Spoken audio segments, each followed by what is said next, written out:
কোনো এক সময়ে ভগবানপুর নামক একটা গ্রাম ছিল, যে গ্রামটা ছিল চারিদিক থেকে পাহাড়ে ঘেরা এবং সেখানে ছিল বিস্তীর্ণ সবুজ সবুজ মাঠ। সেই গ্রামেই বসবাস করত অজিত এবং তার পরিবার। তার পরিবার বলতে ছিল তার স্ত্রী অমলা এবং তার একমাত্র মেয়ে মালাবতী। অজিত ছিল একজন চাষি। তার সংসারে অর্থের অভাব থাকলেও তার সংসারে কখনো সুখের অভাব ছিল না। তারা তিনজনে খুব আনন্দেই বসবাস করত।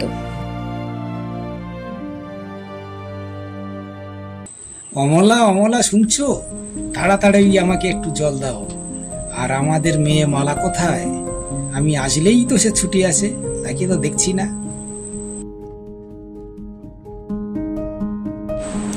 আরে কেন তুমি আমাকে জিজ্ঞাসা করছো? সারাদিন শুধু ওর গ্রামে ঘুরে ঘুরে জীব সেবা করা। দেখো কোথায় গিয়ে কাউকে সাহায্য করছে আমার। এই মেয়েকে নিয়ে আর পারি না। আরে তুমি এমন বলছো কেন? এটাই হলো অজিতের মেয়ে মালাবতী। মালাবতী ছিল খুবই সাহসী একজন মেয়ে, আর সে কখনো কাউকে বিপদে ফেলে রেখে চলে যেত না। কারোর বিপদে তাকে সাহায্য করাই ছিল তার এক পরম কর্তব্য। একই বন্ধু, তোমাকে দেখে এরকম দুঃখিত, ক্লান্ত আর চোটগ্রস্ত মনে হচ্ছে কেন? বন্ধু বন্ধু, কি আর বলি তোমার, আমার মা বাবাকে হারিয়ে ফেলেছি, তাই খুঁজে পাচ্ছি না। তোমার কথা শুনে আমি সত্যি দুঃখিত হলাম। তুমি কোনো চিন্তা করো না, তুমি আমার সঙ্গে থাকো। আজ থেকে আমার বাড়ি তোমার বাড়ি। চলো আমার সঙ্গে তুমি। জিপসে ভাইও মনে হয় ভুলে গেছে যে বাড়িতে আরো দুজন মানুষ আছে। আহা, জীব সেবা তো কোনো পাপ কাজ নয়, বরং ভালোই কাজ। আমার তোমাকে জিজ্ঞাসা করাই ভুল হয়েছে। বাবা বাবা, দেখো আমি কাকে এনেছি। আমি আরো একটা মিষ্টি বন্ধুকে এনেছি। দেখো কি মিষ্টি না পাখিটা। আমি যখন ওই পাড়া দিয়ে আজকে বাড়ি ফিরছিলাম, তখন দেখি এই পাখিটা খুব ক্লান্ত হয়ে পড়ে রয়েছে। আমার খুব দুঃখ লাগলো, তাই আমি ওকে বাড়ি নিয়ে চলে এলাম। ওই একজনকে নিয়ে পারলাম না, আবার একজন। দেখো বাবা, মা শুধু কেমন বলছে। আরে তুমি ওকে বকছো কেন? ও শুধু তো একটা পাখিই এনেছে। যেমন বাবা তার তো তেমন মেয়ে হবে, তাই না? এইভাবেই তাদের দিন কাটতে থাকলো। মালা যখনই বেরোতো তখনই সেই পাখিটাকে সাথে করে নিয়ে যেত। সে কাউকে সাহায্য করলেও সেই পাখিটাও তার সঙ্গে আগিয়ে যেত তাকে সাহায্য করার জন্য। একদিন মালা সেই পাখিটাকে একটা গাছের তলায় দাঁড়িয়ে জিজ্ঞাসা করলো, আচ্ছা, আমি তো কোনো পাখিকে কথা বলতে দেখিনি, তুমি কথা বলতে পারো কেমন করে বন্ধু? আসলে আমি বলবো বলে বলা হয়নি। আমি একটা আওয়াজ পেলাম, মনে হয় ওইদিকে কেউ একজন পড়ে গিয়েছে, আমাদের দেখা উচিত।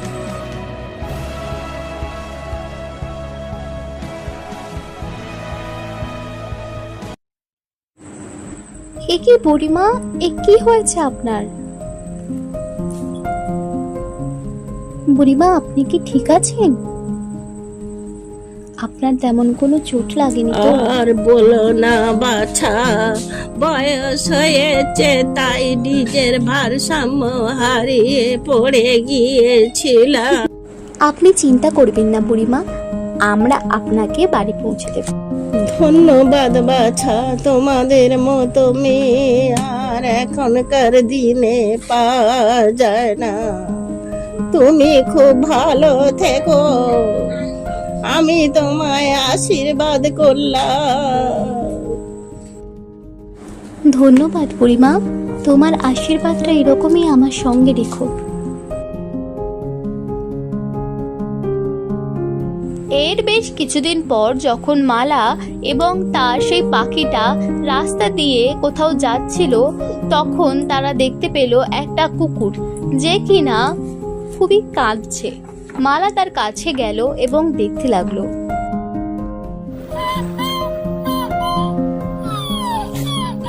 এ কি, তুমি কাঁদছো কেন? তোমায় তো দেখি ক্ষুধার্ত বলে মনে হচ্ছে। আচ্ছা দাঁড়াও, আমি তোমাকে কিছু একটা সাহায্য করছি। মালা সেই কুকুরটাকে একটা রুটি খেতে দেয়, যা দেখে কুকুরটা খুব খুশি হয় এবং মালাও খুব খুশি হয়। বেশ কিছুদিন পর এমন ভাবেই দিন কাটছিল।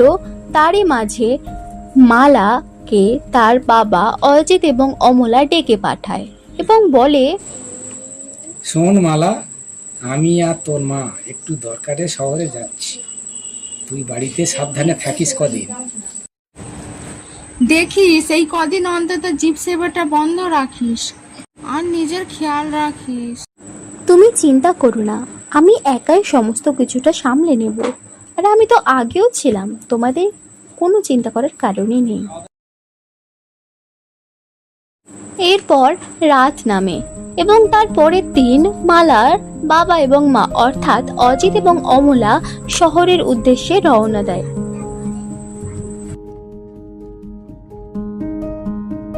একদিন যখন মালা তার সেই পাখিটাকে নিয়ে গ্রামে ঘুরে বেড়াচ্ছিল, তখন সে একটা জঙ্গলের মধ্যে পৌঁছে যায় হাঁটতে হাঁটতে।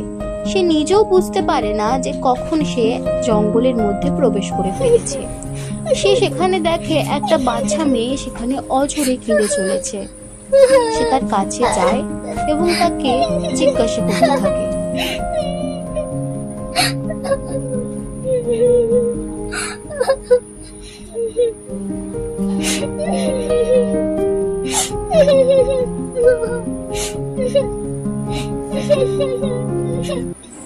কি হয়েছে তোমার?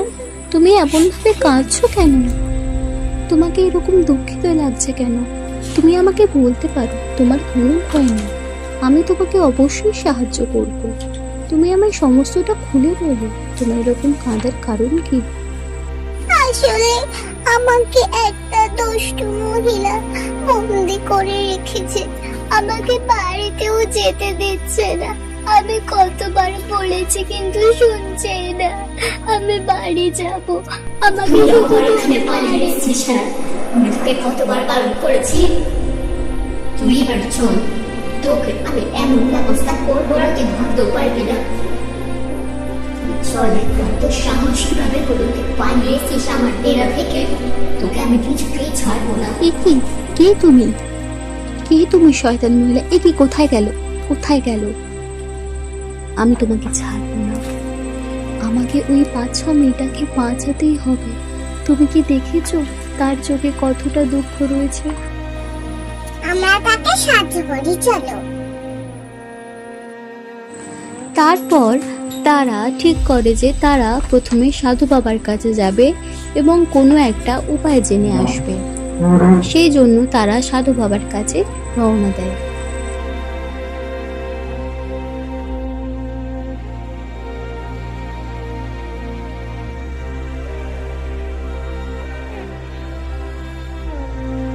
তারা সাধু বাবার কুটিরের সামনে গিয়ে উপস্থিত হয় এবং ডাকতে থাকে, সাধু বাবা, সাধু বাবা। আমি জানি তুমি আমার কাছে কেন এসেছো কন্যা। তোমার ওই শয়তানটা ছুরিটাকে পুড়িয়ে ফেলতে হবে, তবেই জয়ী হবে। মালা সাধু বাবার কথাটা শুনে এবং বুঝতে পারে। সে বলে, ধন্যবাদ সাধু বাবা, আমি আপনার কাছে জানতাম আসলে কোনো নিশ্চয়ই উপায় পাবো। আপনি আপনার আশীর্বাদটা আমার সঙ্গে রাখুন, আমি যেন জয়ী হয়ে ফিরতে পারি। প্রণাম সাধু বাবা। মালা সাধু বাবাকে প্রণাম জানায় এবং তারপর সে বাড়ি ফিরে আসে এবং রাত্রেবেলা সে ঠিক করে যে সে সেই শয়তান মহিলাটার বাড়িতে যাবে, তার একটা যে জাদুর ছড়ি আছে তা চুরি করবে এবং তারপর সেটাকে আগুনে পুড়িয়ে দেবে। ভাবা মতো মালা সেই শয়তান মহিলার বাড়িতে গিয়ে পৌঁছায় এবং সে তারপর তার জাদুই ছড়িটিকে চুরি করে এবং তা আগুনে পুড়িয়ে দেয়। তার সাথে সাথে সেই বাচ্চা মেয়েটাকেও সে উদ্ধার করে এবং আগুনে জাদুই ছুরিটাকে পুড়িয়ে দেওয়ার ফলে সেই শয়তান মহিলাটার সমস্ত রকম ক্ষমতা শেষ হয়ে যায়। এটা দেখে খুব খুশি হয় আর বলে যে এইরকম শয়তান মহিলার আমাদের সমাজে কোনো রকম ঠাঁই নেই, যারা বাচ্চাদের কষ্ট দেয়।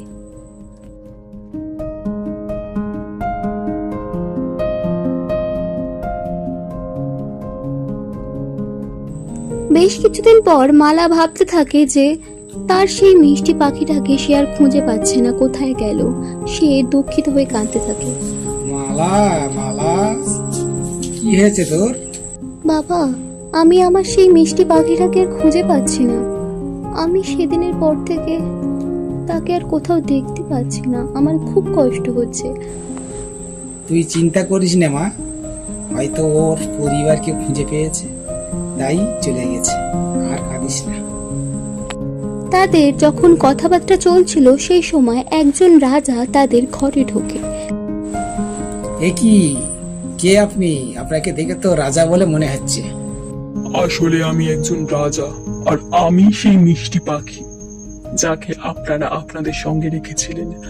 আমি ওই শয়তান মহিলার অভিশাপের কারণেই পাখিতে পরিণত হয়েছিলাম এতদিন।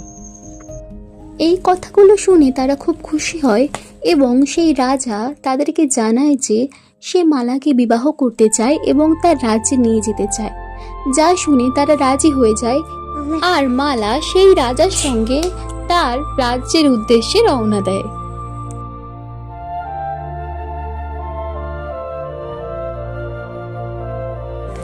এইভাবে বেশ কিছুদিন চলে যায়। বেশ কিছুদিন পর মালা এবং সেই রাজার বিবাহ সম্পন্ন হয়। তারা খুব আনন্দে বসবাস করতে থাকে সেখানে, আর তাদের প্রজারাও মালা এবং সেই রাজাকে পেয়ে অনেক খুশি।